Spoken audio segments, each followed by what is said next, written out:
Jina naitwa Ali Youngson Zoe, ndio mratibu wa matawi na wanachama mkoa wa Songwe.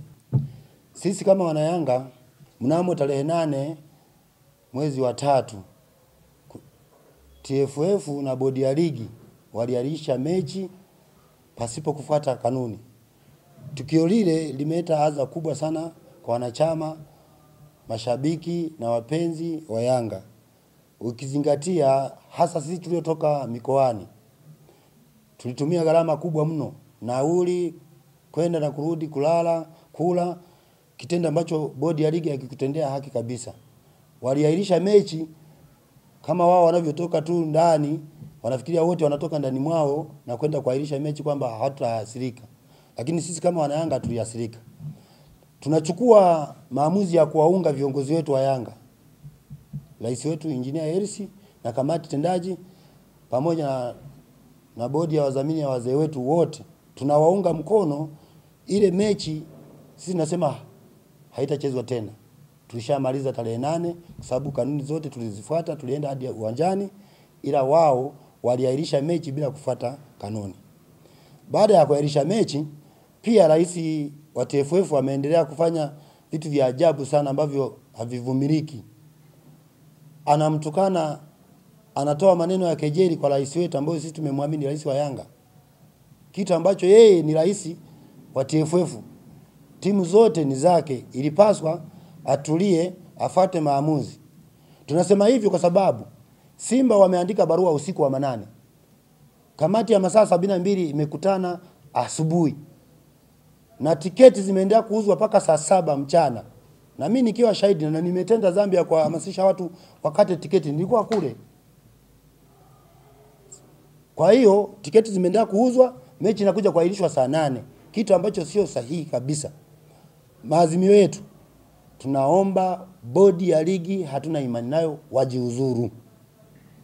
Kama hawatajiuzuru, bado hatutakuwa na imani na bodi hiyo ya ligi, na ligi yenyewe itakuwa inaendeshwa hovyo ambavyo hatukustahili kwamba bodi ya ligi tulitegemea iendeshe kwa haki, timu zote iendeshe kwa haki. Mfano, sisi tumekuwa tukitozwa fine, tunalipa tukikosea. Kwa nini hao wengine walivyokosea kwa nini wasiwaandalie fine? Kwa kama sisi mkoa wa Songwe, wanayanga mkoa wa Songwe, tena tunaotoka huku mbali, amesababisha hata ligi ikose mvuto. Siku nyingine hatutaamini kama kuna mechi ipo, hatutatoka kwenda huko kwa sababu tutahisi kwamba tunaliwa. Tumehisi bodi ya ligi imetufanya kama sawa na wale wanaosema tuma hela kwa namba hii, kwa sababu tumekata tiketi. Mfano mimi nikata tiketi ya VIP shilingi 30,000, lakini nimefika kule hakuna mechi, nimeliwa hela na wale watu wanaosema tuma hela kwa namba hii. Bodi ya ligi imekuwa ni matapeli. Mimi kwa majina naitwa Steven Mumwi, ni katibu wa tawi la Yanga Vwawa. Kwa ujumla mimi pia ni mmoja wapo mtu ambaye nimeathirika sana na kuahirishwa kwa mechi ya Yanga na hii bodi ya ligi. Cha kwanza nataka niwaombe wana Yanga wote tushikamane katika hili swala. Tuwe wamoja na tusiumbishwe na kitu chochote kile ambacho kinaongelewa sehemu yoyote ile. Umekuwa na kwenye media kuna maneno mengi watu wanaongea.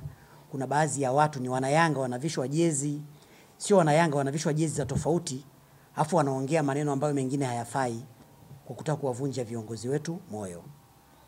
Kila mtu anajua ni jinsi gani Yanga imeonewa katika hili. Hata hao Simba wenyewe wanajua pia kwamba tumeonewa. Hiyo moja.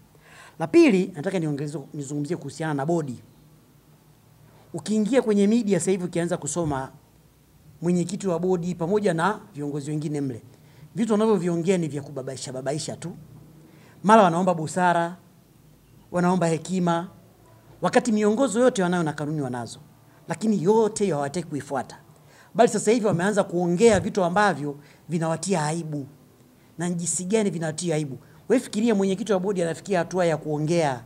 Mwenyekiti wa bodi anaongea kwamba tulibidi tuahirishe hii mechi ili timu isije ikashushwa daraja. Timu gani ishushwe daraja? Kama sio hao makolo. Kwa sababu wajeje uwanjani, kanuni inasema watashushwa daraja. Sasa mwenyekiti wa bodi anaongea kauli kama hiyo. Wanaanza kufunguka. Unajua waambia mchawi mpe mtoto wako amlee. Sasa hivi ndio wanaanza kujitambulisha wenyewe kwa jinsi wanavyofanya.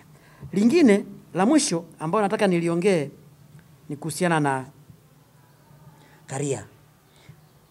Karia amefanya mambo mengi mazuri sana huko nyuma. Tunakiri ameyafanya mengi mazuri sana.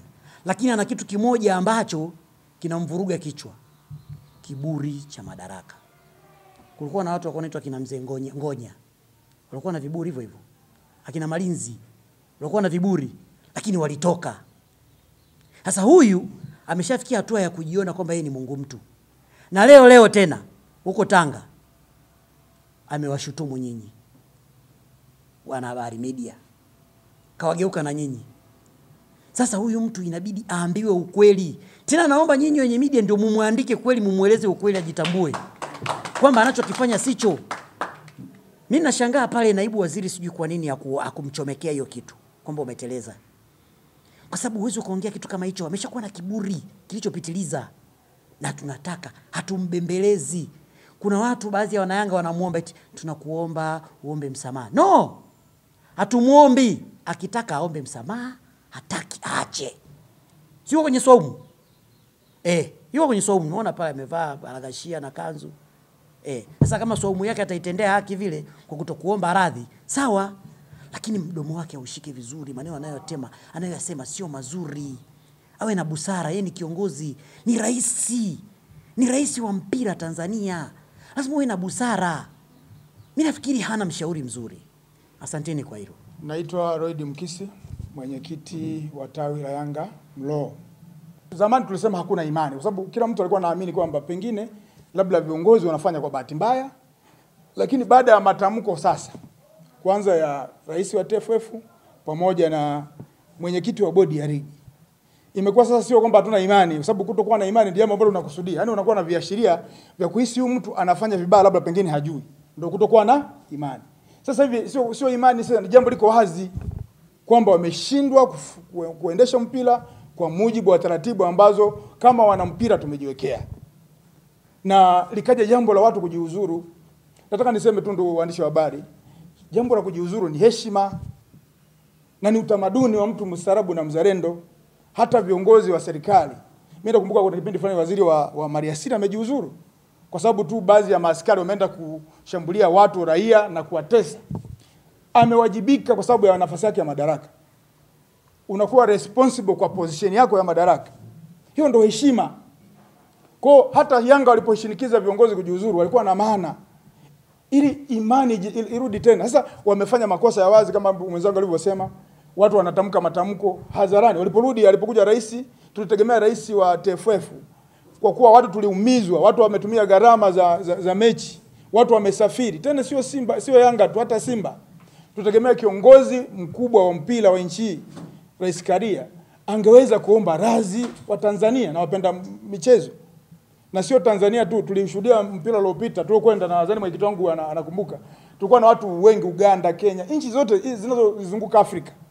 Alipaswa kutoa kauli ya kuomba msamaha, kuiomba jamii ya wanamichezo Tanzania na hasa wapenda soka kwamba leo tunaomba radhi kwa kilichojitokeza. Baada yake amekuja kushutumu viongozi ambao walilalamikia mambo ambayo ni ya msingi, tena kwa kuwadhalilisha viongozi wetu.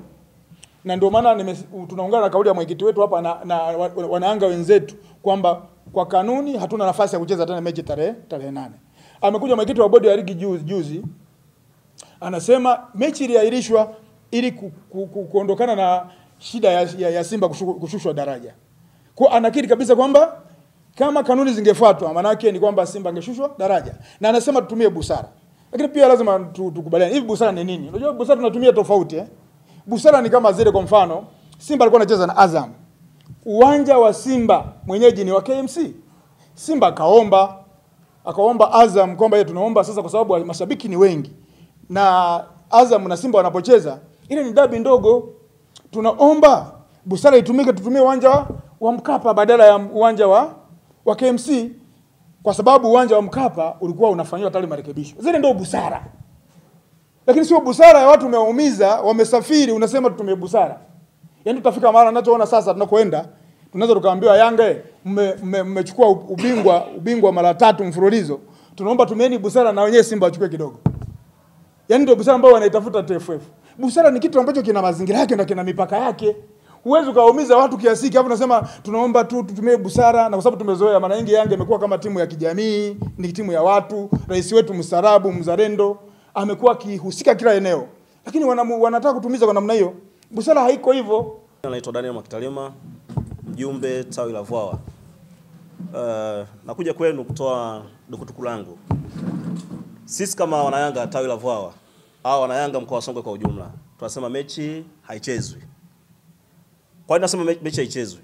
Kwamba hatuna imani tena na uongozi uliopo. Tutaamini vipi hiyo siku nyingine tukaipanga kwamba kuna mechi ama hakuna mechi? Kama mechi iliyopita ambayo itakayochezwa tarehe 8 mpaka saa 3 asubuhi anatuambia mechi ipo. Watu wanaenda kukata tiketi. Watu wanakata tiketi saa 8 anawaambia mechi haipo. Kesho niambiaje mimi niaminishe vipi kwamba naamini kuna mechi tena kesho? Yaani kwamba kuna mechi tena nyingine itachezwa. Yaani mpaka kesho hatuna nini? Hatuna imani. Ili imani irejee na mashabiki waendelee kupenda mpira, viongozi waliopo hatuwataki. Wamechoka. Yaani wamechoka. Hatuwahitaji tena. Kwa yaani uongozi uliopo hapa sasa hivi madarakani kwamba wakija tena kesho kwamba tutaamini kwa kauli zote tutakazozisema. Hatutawaamini kwa sababu ni wale wale. Na akili ni zile zile. Kwa hiyo hatuwezi kuamini tena. Kwa hiyo turejee morali ya sisi mashabiki kupenda mpira. Viongozi waliopo wajiuzuru. Asante sana. Habari, sisi kwanza mechi tulishacheza. Kwa majina yetu Victor Yohana, ni katibu msaidizi tawi la Vwawa. Sisi kwanza, ndugu waandishi wa habari, sisi mechi tulishacheza tarehe 8. Sisi tunaamini kama sheria na kanuni zitafuatwa, sisi tunatakiwa tupatiwe pointi 3 zetu kwa sababu sisi tulishatimiza vigezo vyote. Sisi hatugomea mchezo. Sisi kama Yanga tulipeleka timu uwanjani, na mimi naamini kabisa hapa kanuni zitafuatwa. Bila pointi 3 hatuwezi kucheza tena mechi yoyote ya Simba ya msimu huu hapa. Sisi tunasema hivi, Karia na bodi ya ligi, mwalimu yeye alishasema wote hao wanasema nyanga kumanzi. Yaani wote muda wao kwanza umeshapita. Sasa hivi maana yake tunahitaji watu wapya kwa ajili ya kuongoza mpira wetu. Hatutaki sisi mambo ya busara, tunataka kanuni isimamiwe kanuni. Sheria. Mambo ya busara ni huko nje. Tuanze. Kwa jina naitwa Mzee Abdalla Bakari Msolomi. Ni mzee wa Yanga mkoa wa Songwe.